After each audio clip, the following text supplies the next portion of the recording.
So Skip, we've just been talking about the importance of having a church safety policy for your youth group. So your church has done the work, you've created a policy.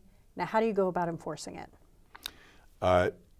Great question, because this is where the difference is made for success or failure. But I want to start with kind of a shot across the bow that anybody who thinks once they've got the policy they can put it in their drawer and then hope they never need it.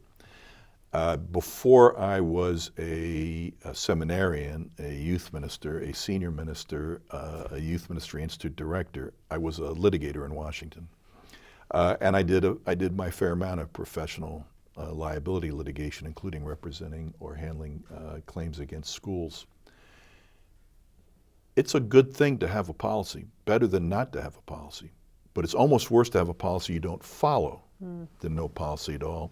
Because the first thing that's going to happen if you have any kind of question about an incident is those unhappy with your performance are going to say, where's your policy?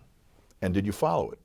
And soon as there's evidence that you have a policy that you weren't training on, weren't following, hadn't followed to the letter, you're almost going to have a de facto unreasonable behavior that leads to potential liability. So the policy creates the possibility of attentiveness. It creates the possibility of awareness, and it creates the possibility of executing and managing the process to limit risks as far as possible, but not necessarily unless you execute the policy.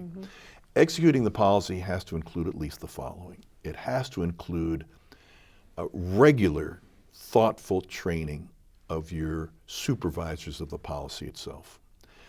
This is the group which often doesn't think it's in the game unless there's a complaint, but it's too late to train them once there is a complaint, and it's too late for them to be attentive to managing it if you're waiting for a complaint. So managing and training your supervisors, managing and training your principal supervisory employees, your senior minister and your youth minister.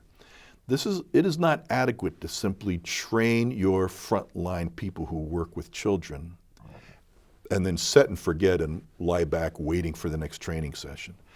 There needs to be regular, attentive, sophisticated, thoughtful, mindful supervision at all times, looking for not the problem, although of course if you saw a problem you would respond, but behaviors that begin to create the possibilities of problems.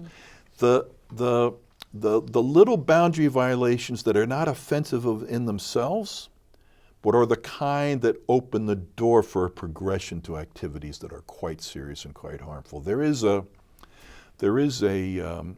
line I would sometimes get from a spouse who said, I don't know why this is such a tragedy for my marriage. It was just one bad 5-minute decision. It was never only one bad 5-minute decision.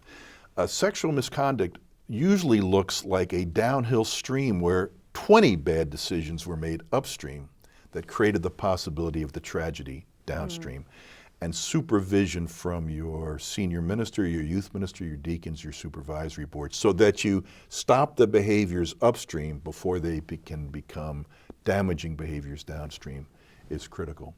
And finally, we could say much more about this, but the training of the employees themselves. The training of your teachers, your volunteers, your employees who work with young people is not a one-off. It's a significant invested training event followed by regular refreshing and reminders so that it becomes part of the consciousness day to day, week to week.